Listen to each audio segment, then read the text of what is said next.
I moved your inheritance into my name, starting fresh with someone younger who actually appreciates me." Greg's voice crackled through the phone from whatever beachside paradise he was calling from, followed by that smug laugh I'd grown to despise. "You really should have paid more attention to your accounts, sweetheart." The words hit me like ice water, but I didn't flinch. Instead, I sat quietly in my kitchen in Portland, Oregon, watching the rain streak down the window as my 22-year marriage crumbled in real time. I could hear laughter in the background, female laughter, and the sound of waves. Some golf trip. "You're right," I whispered into the phone, my voice steady as stone. "You deserve it." Then I hung up. My name is Danielle Foster, and I'm 45 years old. I work as a senior accountant for Hollowgate Systems, a mid-sized logistics company, and I've spent most of my adult life being methodical, careful, and maybe too trusting. But not today. Today, I felt something shift inside me, like tumblers falling into place in a lock. Greg thought he was clever. He thought that after 2 decades of marriage, he could simply waltz away with the inheritance I'd received from my Uncle Theodore 18 months ago. What he didn't know was that I'd learned to be very, very careful with money, especially after watching him blow through his own savings on his midlife crisis toys. The motorcycle, the expensive golf clubs, the designer clothes he claimed were networking investments. I poured myself a glass of wine and sat back down at my kitchen table, where my laptop was still open to the banking portal I'd been checking when he called.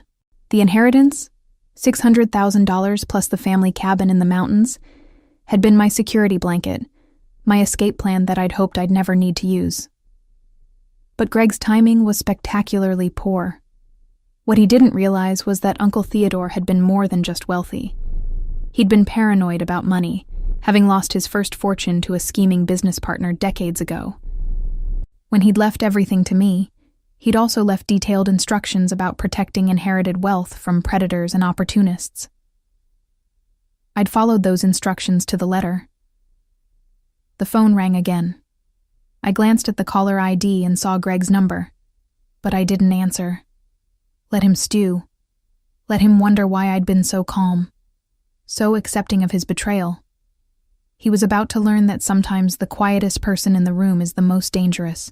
Outside, the rain kept falling, and I allowed myself a small smile. Greg had just made the biggest mistake of his life, and he didn't even know it yet. Growing up, I'd always been the responsible one. While my friends were out partying, I was studying accounting, planning for a stable future. I met Greg during my senior year of college. He was charming, ambitious, and talked about building an empire together. Back then, I believed him. For 22 years, I'd managed our household finances while Greg chased one get-rich-quick scheme after another. His construction company that folded after 6 months. The restaurant investment that turned into a tax nightmare. The cryptocurrency venture that cost us our vacation fund. Each time, I'd quietly cleaned up the mess, rebuilt our savings, and never said a word about his failures. Greg saw my silence as weakness. I saw it as strategy. When Uncle Theodore passed away last year, I'd grieved not just for the loss of the only family member who truly understood me, but for the end of our Sunday afternoon conversations about money, legacy, and the importance of protecting what you've earned. Theodore had built his wealth twice, once in his 30s, only to lose it all to a business partner's betrayal, and again in his 50s with the hard-won wisdom of experience. "Danielle," he'd told me during one of our last visits, his weathered hands wrapped around a cup of coffee. "Trust is earned daily, but lost in an instant. Protect yourself, even from the people you love most." I'd nodded politely then, thinking he was being overly cautious. Now I understood he'd been giving me a roadmap.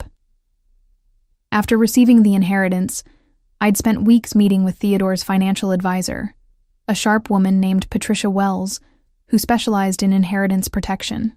Together, we'd structured everything through Gravora Group Private Banking, a firm that catered to clients who valued discretion and security above all else. The accounts weren't just protected by passwords.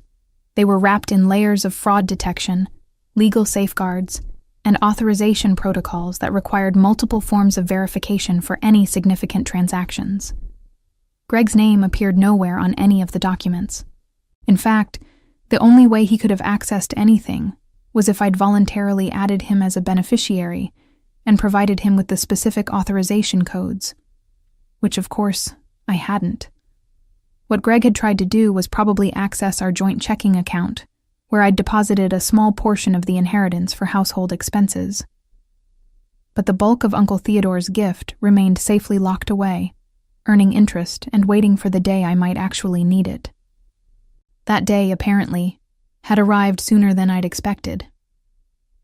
I opened my laptop and began making a list of everything I needed to do. Greg had just handed me the perfect reason to finally take control of my life.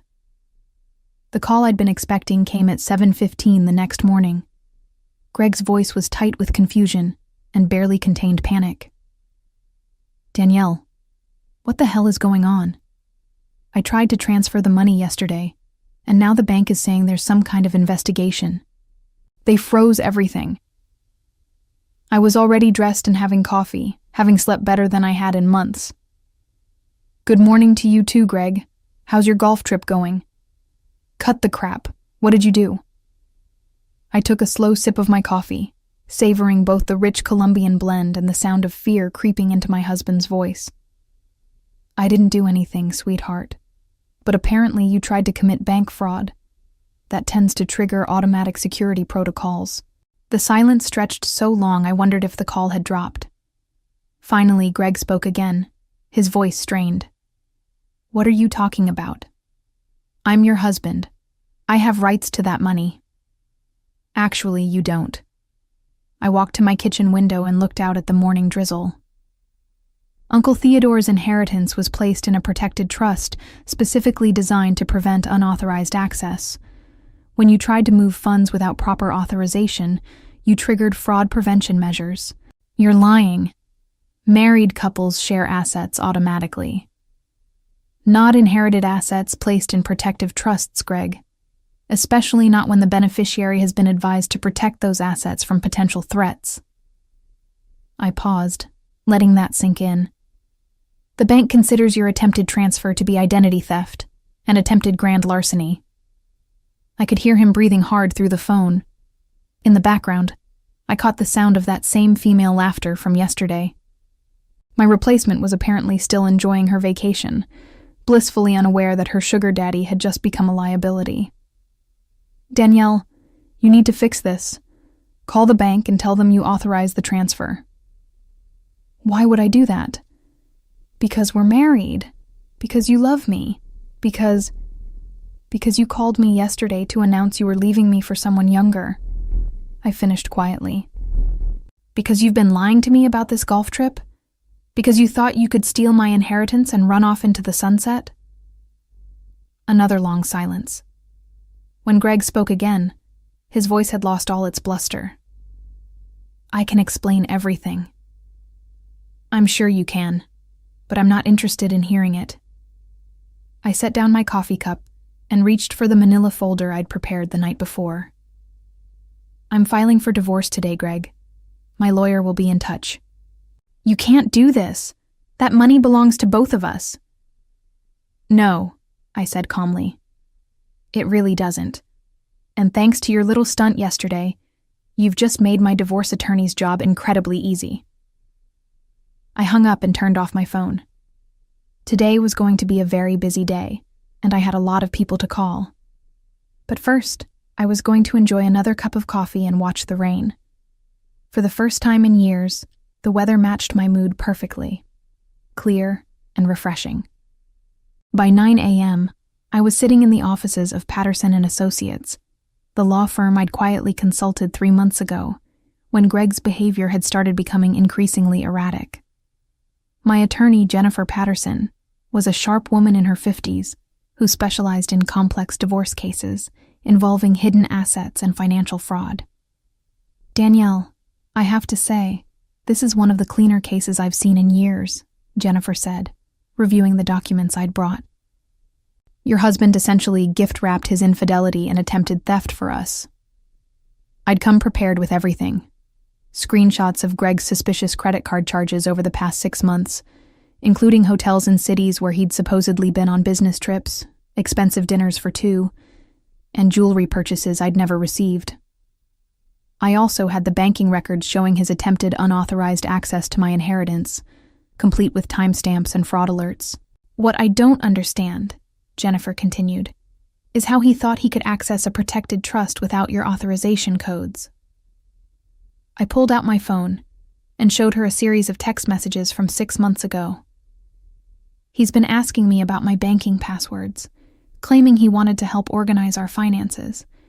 I always gave him vague answers, but I think he's been watching me enter information when I thought he wasn't paying attention.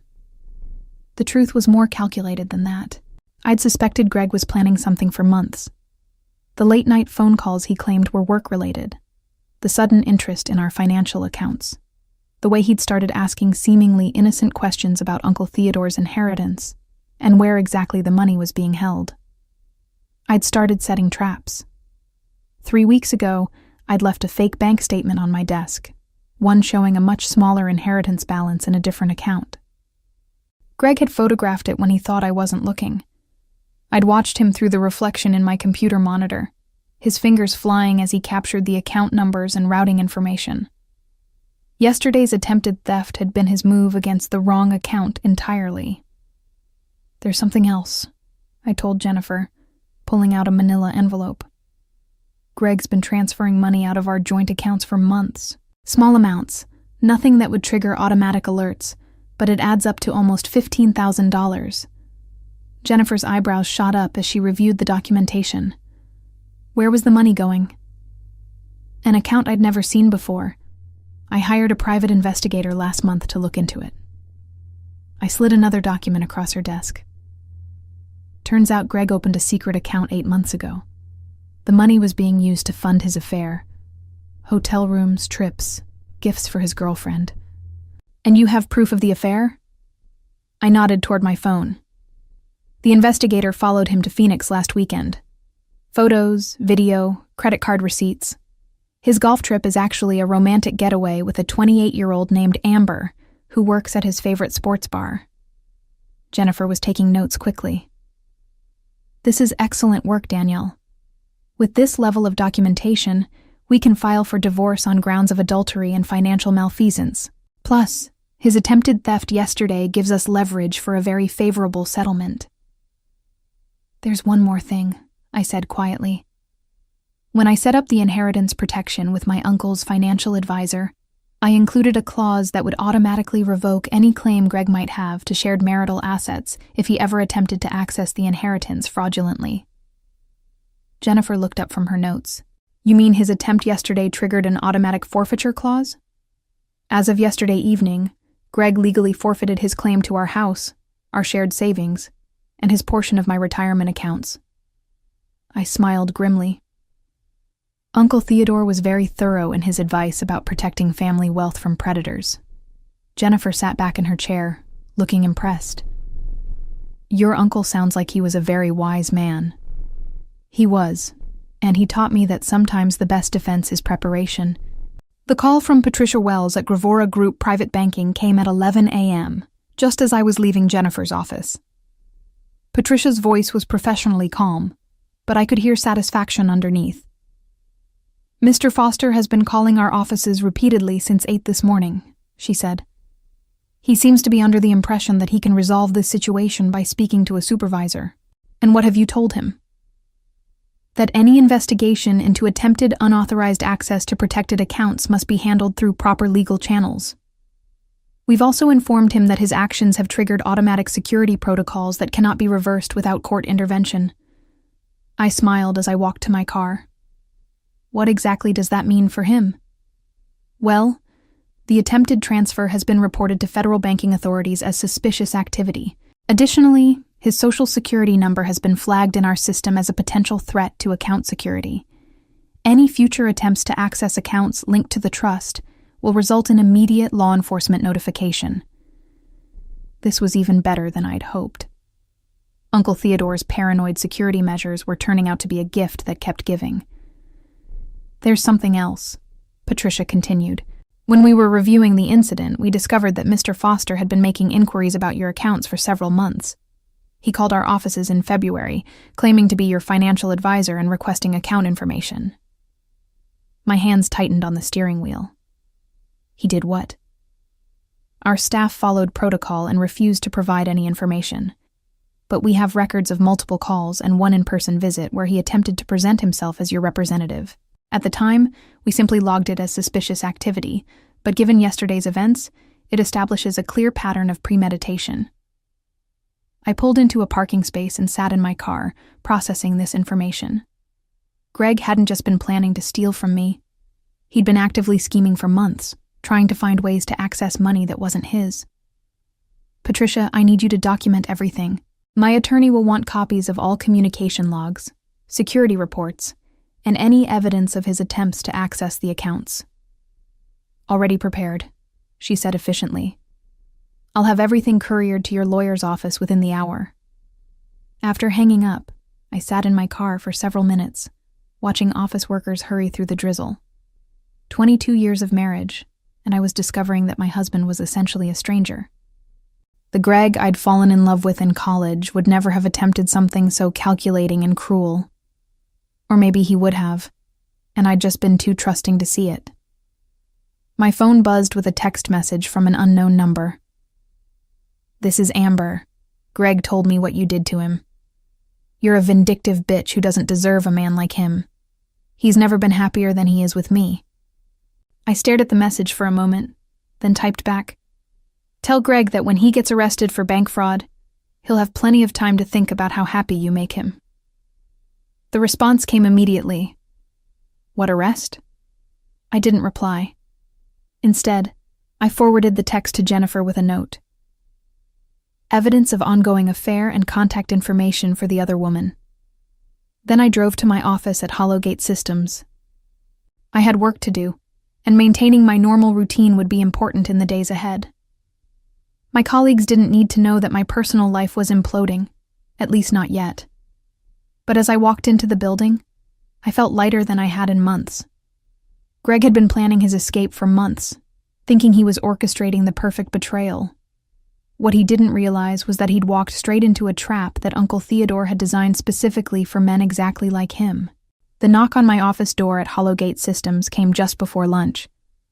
My supervisor, David Walsh, poked his head in with a concerned expression. "Danielle, there are 2 people here to see you. They say they're from federal banking enforcement." My heart skipped, but I kept my voice steady. "Send them in, please." 2 agents entered my office. A woman in her 40s with kind eyes and a younger man who looked like he'd stepped out of a recruiting poster. They showed their credentials and introduced themselves as Agent Martinez and Agent Thompson. "Mrs. Foster, we're investigating suspicious banking activity related to your inheritance accounts," Agent Martinez said, settling into the chair across from my desk. "We understand your husband attempted to access protected funds without authorization." "That's correct." I closed my laptop and gave them my full attention. "He called me yesterday from what he claimed was a golf trip to inform me he'd moved my inheritance into his name. When I told him I didn't believe that was possible, he became agitated." Agent Thompson was taking notes. "Were you aware of any prior attempts by your husband to access these accounts?" "Not until this morning when my banking representative informed me there had been previous inquiries. Apparently he'd been calling the bank for months, claiming to be my financial advisor." I paused, choosing my words carefully. "I should mention that I'm filing for divorce. My attorney has documentation of financial irregularities in our joint accounts as well." The agents exchanged glances. Agent Martinez leaned forward. "Mrs. Foster, we need you to understand that what your husband attempted wasn't just a civil matter between spouses. Attempting to access federally protected inheritance trusts through fraudulent means is a serious crime." "How serious?" "Bank fraud charges could result in up to 20 years in federal prison and substantial fines," Agent Thompson said quietly, "especially when there's evidence of premeditation and ongoing deception." I felt a cold satisfaction settle in my chest. Greg thought he was stealing my money and running off with his girlfriend. Instead, he'd potentially destroyed his entire future. "What happens next?" I asked. "We'll need you to come in and give a formal statement. We'll also need access to any communications you have with your husband regarding the inheritance and any documentation of suspicious financial activity." Agent Martinez handed me a business card. "Your banking institution has been very cooperative in providing evidence of the attempted access." After the agents left, I sat alone in my office, staring out the window at the Portland skyline. Part of me felt guilty for not warning Greg about how thoroughly protected the inheritance was. But then I remembered his phone call yesterday. The smugness in his voice, the casual cruelty of announcing his betrayal, the laughter of another woman in the background. Greg had made his choice. He'd chosen to see my patience as weakness, my trust as stupidity, and my love as something he could exploit and discard. My phone rang. Greg's number again. This time, I answered. "Danielle, please, you have to help me. There are federal agents asking questions. This has gone too far." "Has it?" I asked quietly. "I made a mistake, okay? I got scared about our future, about money, and I panicked. But we can fix this. We can work it out." "Greg, you didn't make a mistake. You planned this for months. You opened secret accounts. You lied about business trips. You've been stealing from our joint savings to fund your affair, and you attempted to commit federal bank fraud." My voice was calm, almost conversational. "The only thing you didn't plan for was getting caught. What do you want from me? What will it take to make this go away?" "Nothing," I said. "There's nothing you can do to make this go away. You did this to yourself." Then I hung up and went to lunch. The news that Greg had been arrested came 3 days later through a call from Agent Martinez. I was at home, preparing dinner for one, and actually enjoying the quiet, when my phone rang.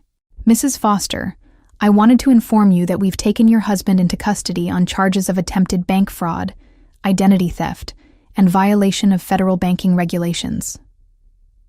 I set down my wooden spoon and leaned against the kitchen counter. "Where was he arrested?" "Phoenix. He was attempting to board a flight to Costa Rica with his companion when airport security detained him." Agent Martinez's voice carried a note of satisfaction. "Apparently, fleeing the country while under federal investigation isn't advisable." After hanging up, I poured myself a glass of wine and called Jennifer Patterson with the update. She was delighted with the news, explaining that Greg's arrest would expedite our divorce proceedings significantly. "A spouse in federal custody for financial crimes pretty much eliminates any claim he might have had to marital assets," she said. "Plus, his attempted flight from the country suggests consciousness of guilt." That evening, I received a series of increasingly frantic voicemails from Amber, Greg's girlfriend. The first was angry, accusing me of destroying a good man out of spite. By the third message, her tone had shifted to pleading, asking if there was anything I could do to help Greg. I deleted them all without responding. The next morning, my doorbell rang. A courier delivered a thick envelope containing documents from Gravora Group Private Banking. Patricia Wells had included a handwritten note. "All security protocols have been reset. Your inheritance remains fully protected and has continued earning interest throughout this ordeal. Your uncle would be proud." I smiled, thinking about Uncle Theodore's warnings about predators and opportunists. He'd been absolutely right, and his preparations had saved me from losing everything to a man who'd never deserved my trust in the first place. 6 weeks later, I stood in the courthouse as Judge Morrison finalized my divorce decree. Greg appeared via video link from federal detention, looking haggard and defeated. His public defender had advised him to agree to all terms, rather than fight a battle he couldn't win. The settlement was everything Jennifer had promised. I kept the house, my retirement accounts, the inheritance, and my car. Greg kept his legal troubles and a debt to the federal government that would follow him for decades. The defendant forfeited any claim to marital assets through his attempted fraudulent access to protected accounts, Judge Morrison stated for the record. This divorce is granted with prejudice, and all financial arrangements are final and non-negotiable. As I walked out of the courthouse, my phone buzzed with a text from my sister Catherine. Saw the news about Greg's sentencing. 28 months in federal prison. Are you okay? I texted back, never been better. That afternoon, I met with Patricia Wells to discuss investment strategies for my newfound financial freedom. The inheritance, combined with my half of our previous shared assets, gave me enough security to consider early retirement, or perhaps starting my own accounting practice.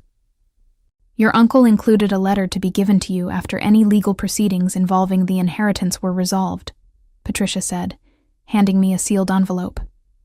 Inside, Uncle Theodore's familiar handwriting offered his final advice. Danielle, if you're reading this, it means someone tried to take what wasn't theirs. I hope my preparations served you well. Remember that the greatest wealth is peace of mind, and you've earned yours. Build something beautiful with what remains. I folded the letter carefully and put it in my purse. Uncle Theodore had given me more than money. He'd given me the tools to recognize my own worth and the strength to protect it. The future stretched ahead, full of possibilities that were entirely mine to choose. As I drove home that evening, I reflected on the strange journey that had brought me here, from trusting wife to empowered woman in just a few short months. Greg's betrayal had been devastating, but it had also been liberating, forcing me to discover a strength I never knew I possessed.